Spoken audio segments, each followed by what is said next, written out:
Well, thank you for having me. So this paper is meant to be for researchers and policymakers who are interested in measuring some of the things that we've been talking about. How do we collect data? How do we interpret the data?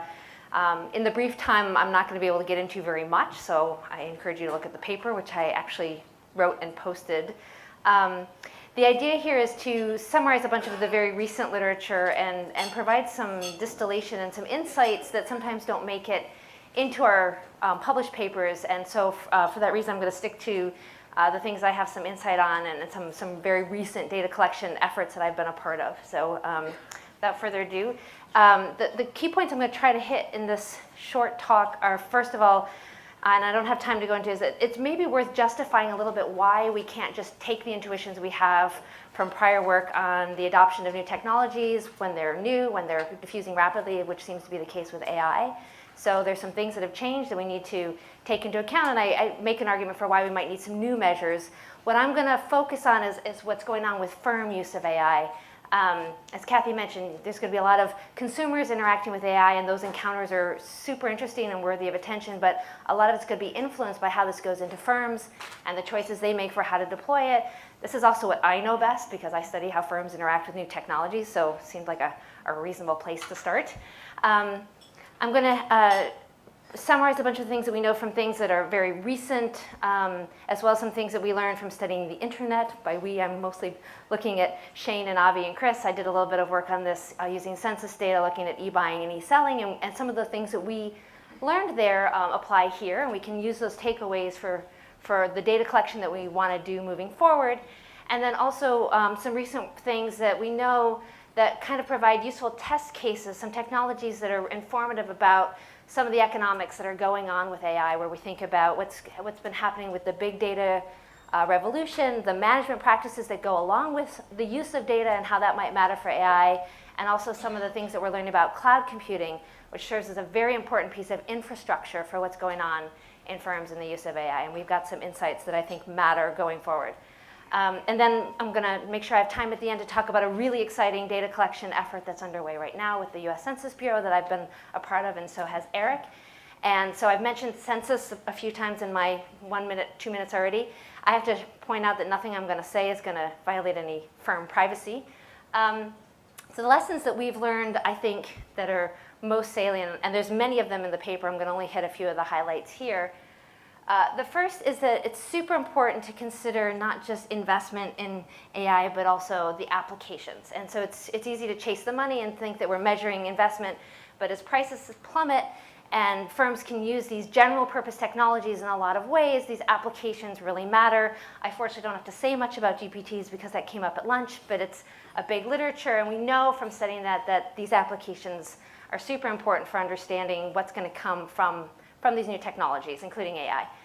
We learned that, for instance, there's a very big difference between basic and advanced use of technologies. We learned that from Shane and Chris and Avi's work on the internet, and that the diffusion of this activity varies a lot by whether we're just kind of getting started with it or whether we're doing much more sophisticated margins of use, and capturing that could be really important when we think about AI. The Computer Network Use Supplement was a very interesting data collection effort that the Census Bureau did in 1999. Many people don't know about it. Very few outside the census actually used it. I did, and I did some work also with Chris Foreman on this, where we saw really important differences between whether internet was used for internal versus external coordination. Sunny's got some work on the extroverted firm with Eric, and we might think that we saw that e-buying and e-selling were very different, and all of this falls under the heading of using the internet. And it wasn't until we got deep into the practices and who was coordinating what information with whom really mattered.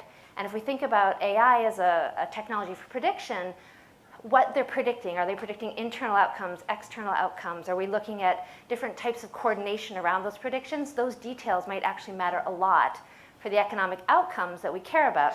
We have to capture that sort of thing in the data collection early on, or we're going to miss the boat. Speaking of missing the boat, we almost missed it with data-driven decision-making. So Eric and I were involved with this wonderful activity and collecting data on managerial and organizational practices with the US Census Bureau. John Van Reenen and Nick Bloom were spearheading this movement as well, and we have some questions around the practices that go along with the use of the data. So it's not just the technology, but how the data collection and the use of the data actually goes into the production function at the firm. And it turned out that when we surveyed this in 2010, lots and lots of firms were already doing things along these lines. And we have another round of this that came in 2015, and we saw that predictive analytics was already diffusing further than we had expected. And so it was a very near miss, and I think there's a real argument here to be made for getting really anxious about getting to the data collection around AI earlier than maybe we thought we had to, because firms are going to take their time. I'm not sure they're going to take their time, and we need to get on board with this. This is an example of the sort of data collection I advocate for in the paper, where we're actually going further and asking about decision rights around who gets to collect the data and who gets to use it. And I think this is going to matter for the selection of training data sets if we're worried about AI in firms. Go small or go home.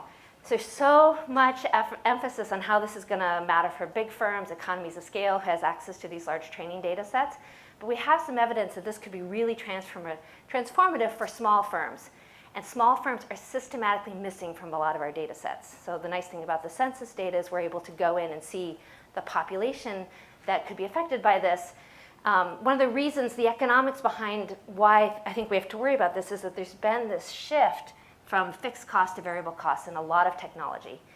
And so at the same time that the fixed cost barrier is being removed, for smaller firms, bigger firms are facing the same old problems of incumbency and inertia that could also apply here. Catherine touched on some of those, so that'll save me a minute of getting into that.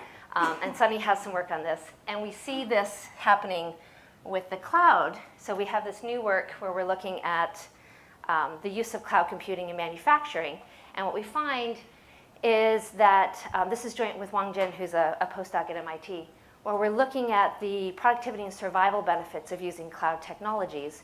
And if we look at just traditional IT capital, we see the same thing that we've seen for a long time, which is that older firms tend to do better because they have these economies of scale advantages.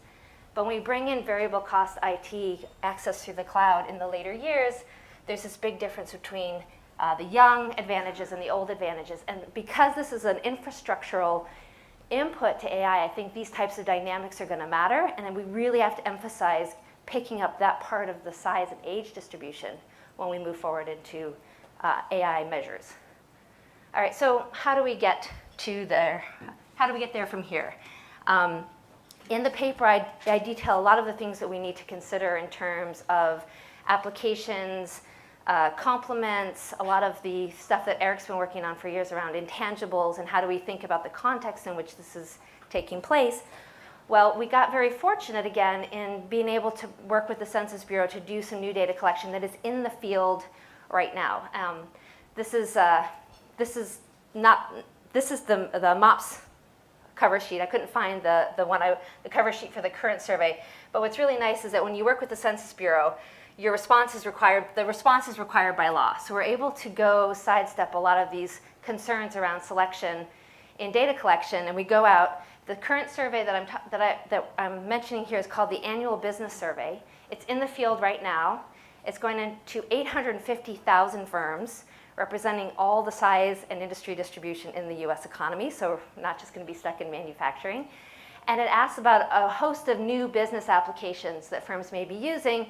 We were able to take this experimentation problem seriously and look at the difference between no use versus testing of the use and then how intensively it's going into the firm.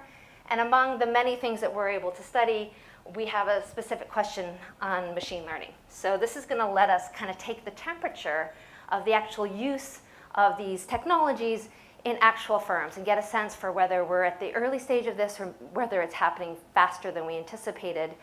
The other nice thing is that unlike some of the census surveys, this is slotted to run for a few years. So we're going to be able to track this over time. And so we're going to have some really nice descriptive statistics as well as some rich contextual information around the strategic objectives, innovation, some management practices, and other things going on at the firm so we can get at some of these complements and intangibles. So stay tuned for next year. We're going to have some interesting things to share, I hope. Thanks.